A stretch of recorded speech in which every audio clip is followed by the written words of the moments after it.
Welcome to The Explainer. Today we are doing a deep dive, a real kahani ka vishleshan, or story analysis, of an absolutely terrifying night on National Highway 24. We're going to break down a story that literally pulls the rug right out from under you. It plays so brilliantly with our expectations of who exactly is the hunter and who is the hunted. If you love a narrative that just keeps you guessing, well, you're going to love this. Okay, let's dive into it. Some nights aren't just nights. They are a trap. Man, what a chilling opening quote, right? This perfectly sets the mood for our entire analysis today, because right from the get-go, the source material hammers home its core theme: deception. The fog rolling over NH24, it's not just weather, it's a literal smokescreen for predators. On this stretch of road, the things breathing and waiting in the dark are absolutely not what they seem. And sometimes, the folks stepping out to hunt, well, they become the prey themselves. Consider this quote our warning label for everything that's about to happen. So, setting the scene, we've got a classic, almost textbook horror scenario. A young woman named Radha is walking alone on a desolate, silent highway. Out of nowhere, a truck rolls up, driven by this quiet guy named Dev. Radha flags him down, playing the part of the desperate, helpless hitchhiker.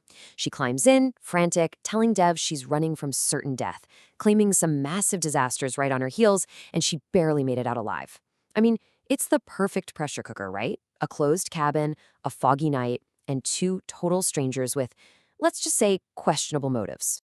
The story desperately wants us to buy into a very specific power dynamic right here. We've got Radha, who is framed 100% as the vulnerable prey, this distressed woman just looking for a safe harbor. And then there's Dev, playing the quiet savior, the stoic protector offering a safe haven in his truck. The narrative completely lulls us into this familiar trope, making us think we know exactly how this is going to play out. But as they drive in dead silence for over an hour, that whole dynamic starts to crack. Dev begins throwing these nervous glances her way, and that peaceful silence in the cabin, it quickly becomes suffocating. And then the tension just goes off the charts. Dev tries to break the ice, right? He asks her where her home is, and Radha's answer totally shatters that whole helpless victim illusion. She tells him her home is gone, that it's been replaced by ashes and screams. Then she slowly turns to him with this terrifying smile and asks, "Do you think I'm a ghost?" She even reminds him of the local legends, the ones that say whoever you meet on this road at night isn't human. Dev is instantly rattled. He actually tries to check her feet in the dark, the classic folklore test to see if someone's a spirit, but he can't see a thing. So just like that, the power dynamic completely flips. Dev is now the one absolutely drowning in fear. Let's look at how this psychological warfare escalates into full-blown physical aggression. Dev slams on the brakes at a checkpost and demands she get out, straight up calling her a wandering spirit. But Radha, she's not going anywhere. She tells him ghosts never leave their prey. At this point, Dev totally loses it and sprints into the dark forest, and Radha methodically stalks him. She literally smears black mud on her face to look even more demonic, her creepy laughter echoing all through the trees, until she finally corners him in this abandoned wooden shed. She is totally, completely in control. Which brings us to the million-dollar question. Who is the real ghost here? Inside that shed, Dev is cowering under a wooden bench, shaking like a leaf, desperately clutching this metal amulet to ward off evil spirits. He's screaming that she can't touch him because of this holy object. And Radha, she just laughs at the piece of iron. The story has us hook, line, and sinker. We are convinced she's some supernatural entity tormenting an innocent guy. The suspense is at an absolute fever pitch. But the source material is about to hit us with a flawless bait and switch. Now this is where it gets crazy. Let's talk about the actual lore of the monsters lurking on NH24. Suddenly, inside that shed, Radha smells something absolutely awful, like rotting meat. And she realizes the stench isn't coming from the shed. It's coming from Dev. Boom, enter the Admira. These aren't ghosts at all. They're biological monsters, the tragic mutated victims of a massive chemical blast from a nearby village. They exist in this nightmarish state between life and death, roaming the highway with this insatiable hunger for fresh human meat. And in a horrifying twist, Dev isn't the victim. He is one of them. Let's look at this like a fascinating cryptid case study for a second. Dev completely drops his human disguise. He tosses that protective amulet aside because, well, he obviously doesn't need it and it does absolutely nothing to him.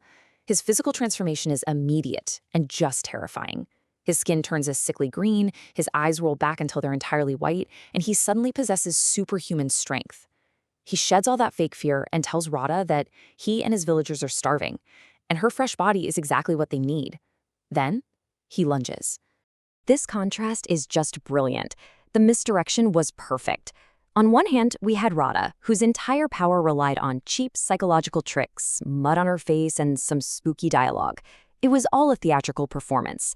But on the other hand, we have Dev, the very real, biological, supernatural nightmare of the highway. His threat is tangible, physical, and extremely lethal. Basically, the fake predator accidentally locked herself in a room with a real monster. So how does this play out? It is pure chaos. Radha barely dodges Dev's initial attack in the shed and sprints back to the truck, locking herself inside. But Dev, now fully hulked out in his Adhamara form, literally forces his way through the driver's side door. As he reaches for her, the handbrake accidentally gives out. The truck starts barreling down a steep hill. Dev is wildly trying to grab her through the gap, while Radha is frantically fending him off with an iron rod. Finally, the runaway truck smashes violently into a massive boulder. Dev gets thrown through the windshield and knocked out cold, giving Radha just enough time to grab her iron rod and run for her life. Sprinting blindly through the dark, Radha pulls out her phone and frantically dials her friend, Sarabi. And it is right here in this panicked, breathless conversation that the ultimate secret drops. Radha admits she was only out on the highway to scam another driver for money, but he turned out to be a living Admara monster. No way, right? Radha was never a helpless victim, and she definitely wasn't a ghost. She was a professional highway con artist who used fear to extort cash from lonely truck drivers. I mean, this just brilliantly illustrates the layered deception of the whole narrative. What we totally bought as an innocent hitchhiker was actually a highly calculated scammer. Radha was the initial predator of the night. Her whole act, using the fog, the vague answers, the creepy behavior, it was all a rehearsed routine to rob Dev.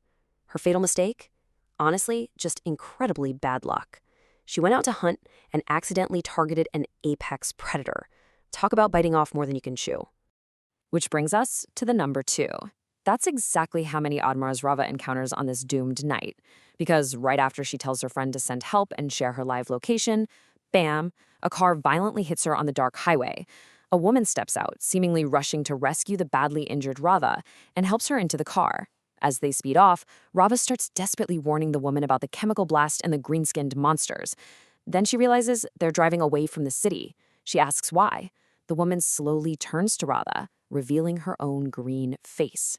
Yep, she's the second Admara, and she kills Radha right there in the moving car. So what does this all mean? It all comes down to one crucial question.